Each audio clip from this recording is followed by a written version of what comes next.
Well, hello friend, and welcome to another episode of Van Life Living in New York. I'm out doing a hike on the railroad tracks today. Thought I'd do something I hadn't done in a minute. Thought I'd do it periodically. Well, I'll tell you, I wasn't even going to get on here and do a message today because, well, I just wasn't feeling moved by the Spirit, and all of a sudden on this last leg of the journey, I just felt like I ought to come on here, and I'm going to talk just for a minute, I guess, but I wanted to give a message to the Remnant Riders, which is the Remnant Army of Christ, friend. And a lot of y'all ain't gonna even know who they are because, well, they're you can find them if you look for them, but they're the ones that have the mark of my Father already on their forehead. And so I just wanted to let them know that there's a messenger out there named Troy Black, and he's telling some truth, but a lot of the Remnant Riders won't believe a word he says because he's a Sunday worshiper, right? So you'll think that he doesn't know anything, and that's not the truth. The truth is, I'm going to explain this to you. A lot of people are thinking that Jesus is supposed to return right now, right? But that's not what's going on. Jesus dipped his body, which was the bread, into the wine, which was his blood, and gave it to Judas. And Judas took it. And when Judas took it, Satan passed into him, meaning Satan wasn't in him to begin with. And then Jesus said to him, go do what you have to do. So he cast him into the wilderness. So Judas is one of two goats in Yom Kippur. So Jesus and Judas completed Yom Kippur, but to understand that, you're going to have to go look at Yom Kippur, because you've been blaming Judas, but my Father did it that way for a reason. But Jesus wasn't just the Alpha, he was the Alpha and the Omega. Okay, so the beginning and the end, and therefore he had to complete both at the same time. So Jesus wasn't just the Passover lamb, he was also the sacrificed altar goat of Yom Kippur, and Judas was the wilderness goat that he cast into the wilderness. You know, because he couldn't spill his blood on him, right? Because he had to go get hung on the cross. So he did it in representation so that you wouldn't know what he was doing, because my Father kept this a secret till now, because my Father didn't need one goat, he needed two. And from the beginning, my Father knew that. So when he gave them that, he was completing what he needed to complete in order to give you what was needed at the time you needed it. So understand that you'll notice that there's a rider coming, friend, and that is going to be the spirit of Judas.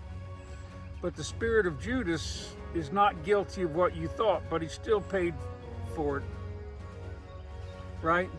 Because if you remember, what Jesus was doing was so that he didn't have to blame the Jews, because otherwise they'd have had to pay their debt, friend, and they didn't. Instead, my Father scattered them. So understand that Jesus pinned his death on Judas, so Judas became accountable for Jesus' death. However, if you know the Yom Kippur, you know that it required two clean goats. A lottery was drawn. One went to the altar, the other one in the wilderness, right? So if this was to be Yom Kippur, then you have to understand that when Jesus said that that he handed him the bread and Satan entered into him, it's because Satan wasn't in him to begin with. It said that in the other place where he betrayed Jesus too. So understand, but he kept accusing one of his disciples of that all the way through, meaning Judas. But he did that because he was setting it up. But he wasn't setting it up. My Father was setting it up for himself.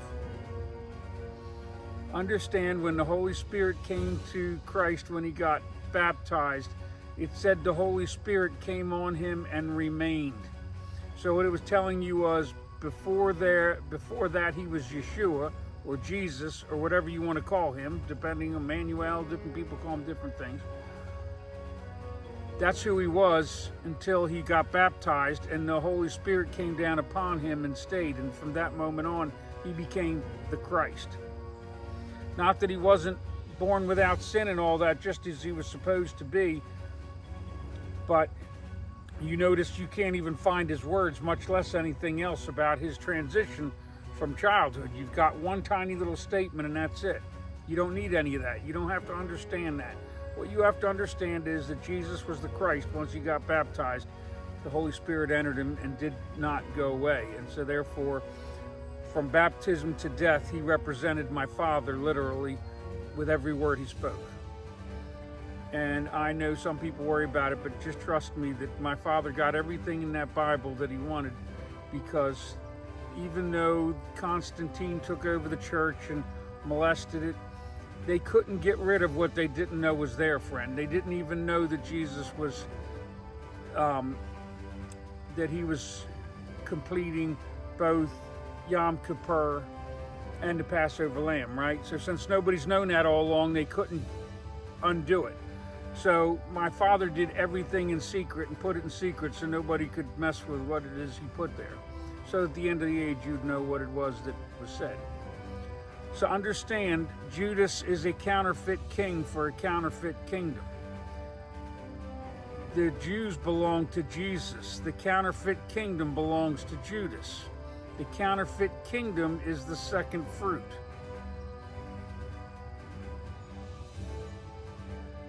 I hope you understand what I'm saying. Because for you remnant riders that know Babylon to America, you know that America is a beast of revelation. You know that it came up out of the earth and that it proclaimed itself to be one nation under God, indivisible, with liberty and justice for all. And I think anybody that knows what I know and has looked where I've looked knows that this truth just isn't true. And it declared itself a Christian nation, which made itself the second fruit. Christ comes for the first fruit, Judas comes for the second. The first will be last, and the last will be first. It's a counterfeit king because he was a counterfeit Christ. He didn't willingly give his life. My Father took it without his permission. Satan entered into him without his approval. And you know Job, what did God say that the devil could not do to Job? Take his life, right? So he did allow it to enter into Job, even though Job didn't do anything, but he was not allowed to kill him. So understand there's a reason for that, and it gives my Father a loophole in his own law, because my Father has to abide in his own law, or else he's not a lawyer, right? So you guys, the remnant riders, have already been abiding in the law. Understand that that's irrelevant if you haven't risen in the spirit of it.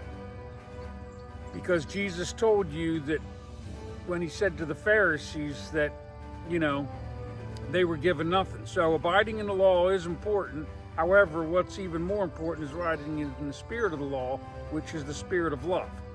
And so therefore, you'll hear that in the rest of my videos, but I'm just talking about this one because I'm specifically talking to remnant riders, meaning Seventh-day Adventist, and people that worship on Saturday, giving the Father his true,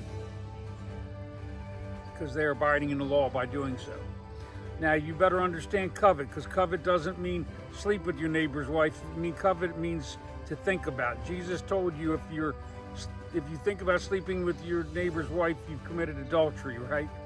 Now, you can't get rid of the thoughts. The Holy Spirit does that for you. The thought comes to your mind. You say, Father, look at this thought. Would you please take it from me? And he does, right? So you can't get rid of it, but my Father can do it for you, just like Jesus said, because what's impossible for man is possible for God. So if you receive the Holy Spirit and let him enter into you, and you get to know Jesus inside out, upside down, and backwards, you'll know how to receive and maintain the Holy Spirit. But you have to get to know Jesus, because the Pharisees have been wiggling half a tongue, as I've been telling you. So, and I'm not saying that the remnant riders, that they're not wiggling half a tongue. That I'm not saying, because I don't know I don't know much about them. My father has left me very much in the dark. I only know some of what I've saw. But my father has told me that he created that remnant army and he's going to use it. So I'm telling you that if you're a remnant rider, be prepared. It's time to ride like Paul Revere, because election season's here, friend, and we're about to have this nation divide. So nobody believes me because everybody thinks Trump's not going to run again and that we're not going to start killing each other and this isn't going to go insane. So nobody believes me, but if you're a remnant rider, meaning that you do Saturday worship, you're already wearing the mark of my Father on your forehead, well then you know the truth of love and the love of truth, at least in the way of the law. And you're not going to believe in Troy because Troy is a Sunday worshiper, but he's a counterfeit prophet for a counterfeit king, a counterfeit Christ for Judas. So understand that. So don't think that what he's saying isn't true, because it is. And I'm not telling you what to believe. I'm just telling you that if you hear him, because he announced a coming king. I'm telling you he did. And my father revealed some things to me through him so that I could know what I needed to know. And I'm not saying that he's the only prophet, because there's Jonathan Kahn. So just because, but Jonathan Kahn is Jewish, isn't he? So it is what it is. But he's also Christian. So I believe they call that Messianic Jew or what have you, right? So I was just bringing that up today to let you know, because that's all that my father told me that I was supposed to talk about on here today, was to inform the remnant riders that there's a counterfeit prophet for a counterfeit king that's come for a counterfeit kingdom. And just like the Jews had a choice, so will the Christians. Now, you don't have to accept the guy as your king, don't get me wrong. But he's come to speak the truth of love and the love of truth, because Jesus did tell you that at the end of the age, he said, I came to save you, not to judge you. But at the end of the age, another one's going to come and judge you with my words. So understand, he had announced the rider even then. And that rider is the counterfeit king for the counterfeit kingdom. All right, friend. Well, that was all I come on here to talk about. I always talk about, the purpose of the world is come to know love by experience. And I try to go a lot more into what Jesus was saying, but that isn't where I was supposed to go with this one. So, friend, may God bless you and yours.